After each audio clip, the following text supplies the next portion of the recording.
today that you go ahead and upgrade it to a video if possible. So if you make a video, I recommend looking directly at the camera and speaking to your new subscriber in a one-on-one fashion. Let them know that you appreciate them being on the site and what content is on the page for them to enjoy. If you are brand new, let them know about what content you expect to be making in the next few weeks or months. So if you do decide to stick with a picture, for a picture post, you can just post a picture with a content message underneath, or use Canva to make one image that has both pictures and text in it. Either way, you want to make sure that your pin post is at the top of the page and provides useful information to your new subscribers.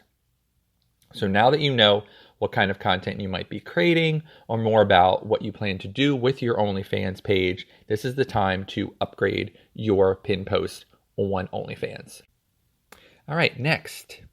So I did an entire podcast on this subject, which is creating a Twitter pinned post. So if you never listened to that episode, I highly recommend that you do so. It's only a 15-minute episode, and it covers how to make the best possible Twitter pin post. But I will do a short overview here. So overall, your pin post on Twitter is very important, both for the growth of your Twitter page and your OnlyFans page itself. It should accomplish all of the following goals. 1. Provide a preview to what someone can expect on your OnlyFans page. 2. Show off your unique personality. 3. Be slightly sales-oriented so that people know what kind of content they can get off of Twitter. And then number 4, be appealing enough that people will want to retweet on their own Twitter page. So obviously this is a lot to ask from one pinned post. So I definitely have gone into detail previously in how to accomplish all of these goals with one powerhouse tweet. Remember that growth of Twitter relies on having your Twitter posts retweeted and seen by as many people as possible. But your pin post also acts as an introduction to all those new to your Twitter page. So make sure it shows off your personality and why someone should subscribe to you on OnlyFans, or even just follow you on Twitter. So as I mentioned, you can definitely check out the episode way back from January 11th, 2021 on your Twitter pin post for OnlyFans. All right, so next you want to create your Reddit pin post. Okay, so the Reddit pin post is very important because Reddit itself does not allow linkable URLs in your profile description.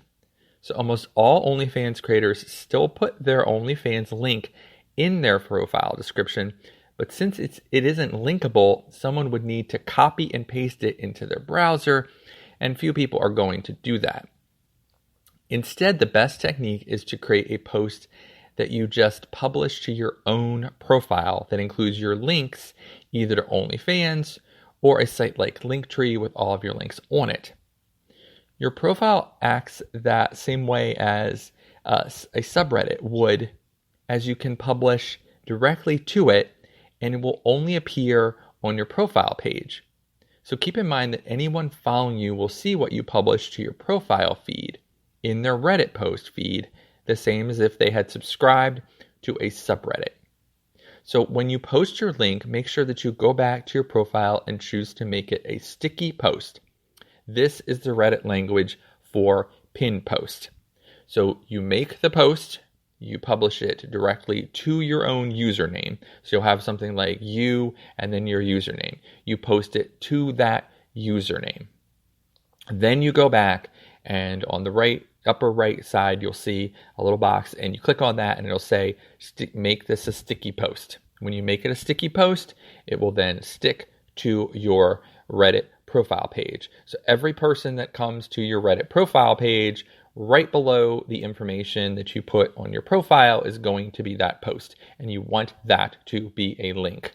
so that they can find more information. Because if they are just stuck on Reddit, all they're going to do is consume your free content on Reddit and never do what you want them to do, which is go to your OnlyFans page and check it out. All right. Now, on to day number 4. All right, so day number 4 is what I call organizing your content. So one area that demands a good amount of time and effort but is often not discussed is the need to organize your content properly. Remember that your content is a huge part of the eventual success of your OnlyFans page.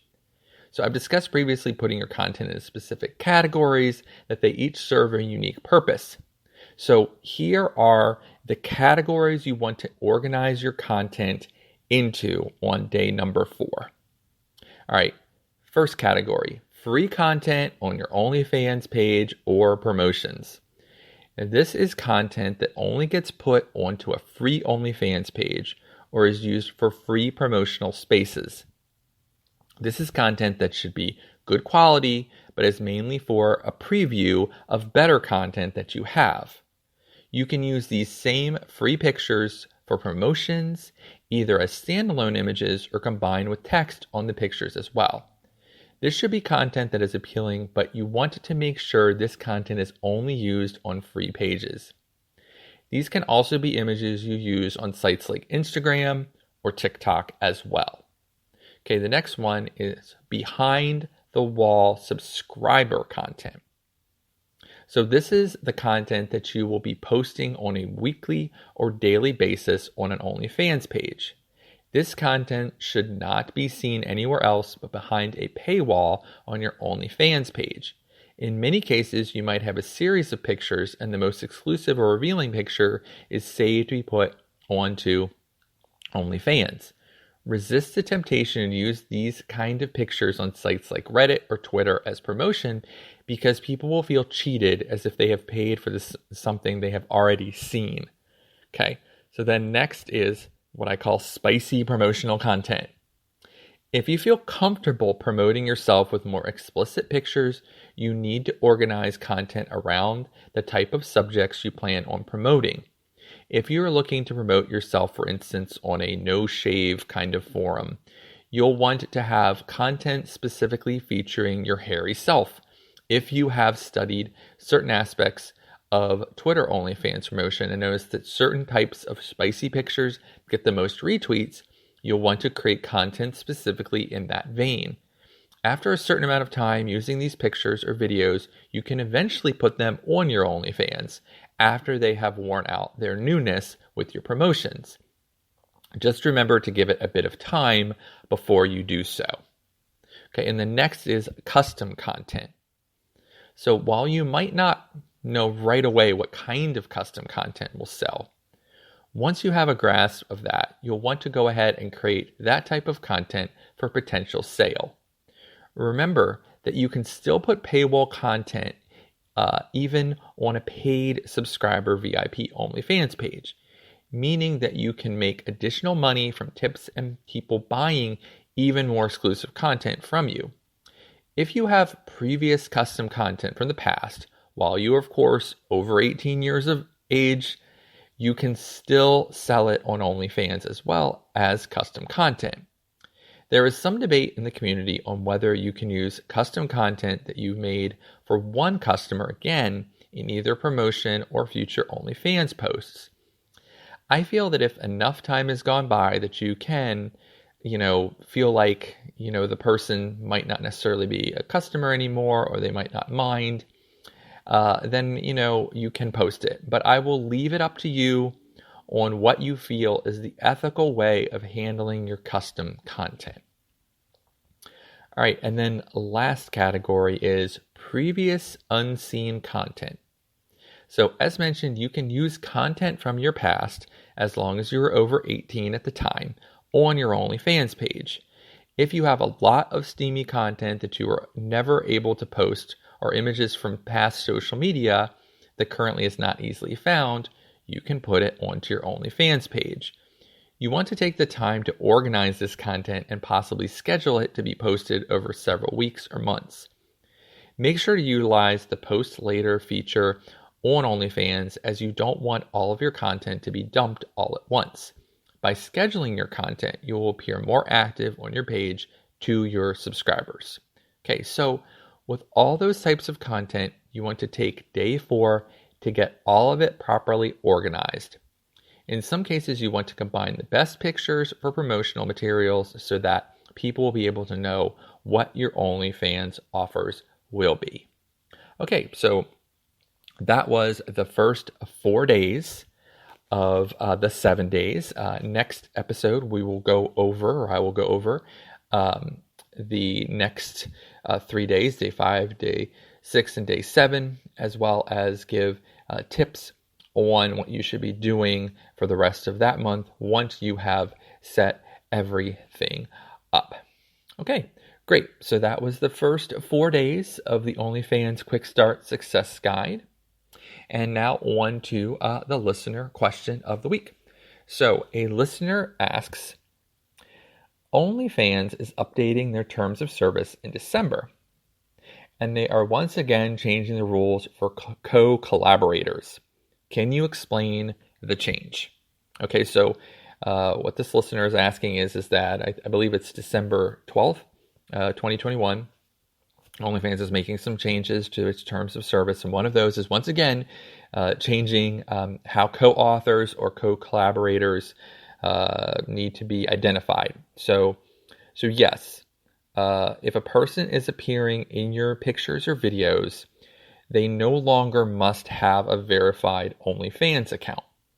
You can now send OnlyFans a model release form with that person's supporting ID documents. So you can still tag other creators as well if they are verified in OnlyFans.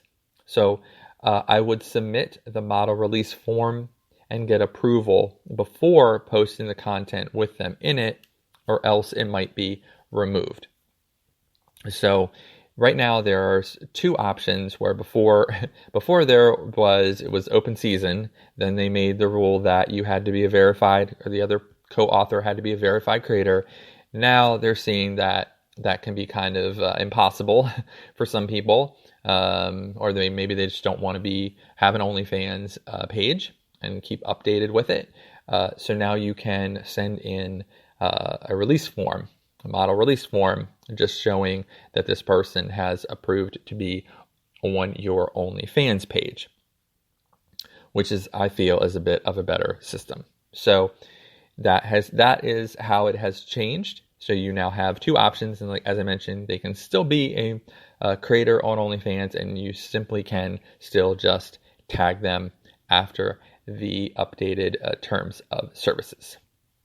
Okay, so this was OnlyFans Quick Start Guide, Success Guide, Part 1. Again, my name is Richard Lewis. I am the founder of OnlyFans Hero and the OnlyFans and fan site marketing company SEO Bounty. You can find this podcast on Instagram at OnlyFans Secrets Podcast, as well as on Reddit at the subreddit of OnlyFans Secrets, as well as of course, we are on OnlyFans at onlyfans.com/OnlyFansHero, where you can follow and subscribe for free to us there and get the latest updates on this podcast, as well as, of course, we are on Twitter. We are at OnlyFans Hero on Twitter, and we are approaching 150,000 followers on Twitter, which is exciting, at OnlyFans Hero. And we're also at OnlyFans Noobs, which I've mentioned before. And OnlyFans Noobs is over 80,000 followers now and pushing towards 100,000, so which is super exciting. And of course, we have the podcast, which has over 50,000 followers as well. And I really appreciate everyone who follows us on the podcast Twitter as well. And if you are looking to promote yourself and you have listened to my episode about when to do paid promotion.